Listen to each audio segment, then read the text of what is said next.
The forced proximity that binds you in shared space is not merely a romantic contrivance for manufactured tension, but a profound crucible demanding you confront the emotional armor you have worn against vulnerability. And true closeness requires not enduring confinement through stoic endurance, but integrating the weight of mutual exposure until intimacy becomes an act of radical trust rather than performative tolerance. In Close to You, Nissa Renzo transforms the close proximity romance trope into precise exploration of relational sovereignty and embodied accountability. Proving connection isn't found in surviving the situation. It's forged in honoring the person beneath the inconvenience, when every instinct demands you remain guarded. From shared breath and quiet moments narration, listeners enter worlds where nearness is syntax and presence is the only unbreakable vow. Perfect for fans of emotionally intelligent contemporary romance, where female complexity defies reluctant heroine tropes. When Alara Vance finds herself unexpectedly sharing living quarters with Julian Thorne, expecting awkward obligation, she discovers his quiet attentiveness mirrors the exact suppression she's endured beneath years of performative independence.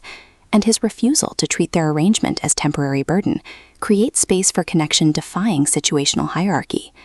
Navigating domestic rhythms and varied attractions, Alara realizes this closeness isn't about endurance but recalibration, with Renzo avoiding reducing Alara to resistant roommate or Julian to patient caretaker, instead crafting radical reciprocity within constraint, where trust is earned through honoring boundaries even as familiarity blurs them.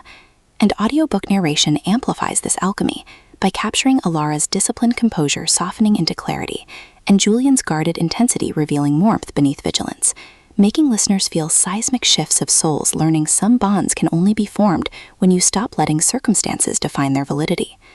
What elevates this beyond typical proximity fare is portraying domestic intimacy as somatic practice rather than romanticized cohabitation, with Alara confronting how self-reliance culture equated worth with autonomy, while Julian creates sanctuary where her contradictions exist without diminishment.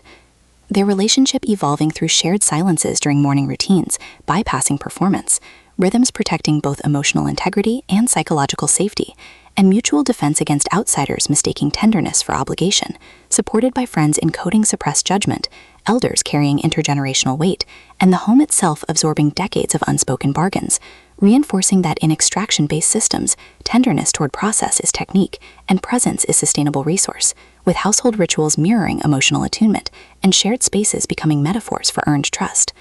For audiobook listeners, this production is immersive descent into sacred nearness, with narrators embodying Alara and Julian with remarkable distinction, sound design anchoring existential stakes through distant ambient hums, rain against window panes, and hushed breath syncing with moments of clarity, pacing mirroring domestic cadence from deliberate reflection to surging awakenings, ultimately redefining close proximity romance by centering female epistemology within relational frameworks, and affirming that sometimes the most powerful act is choosing to stay open, honoring whole self even in landscapes shaped by confinement.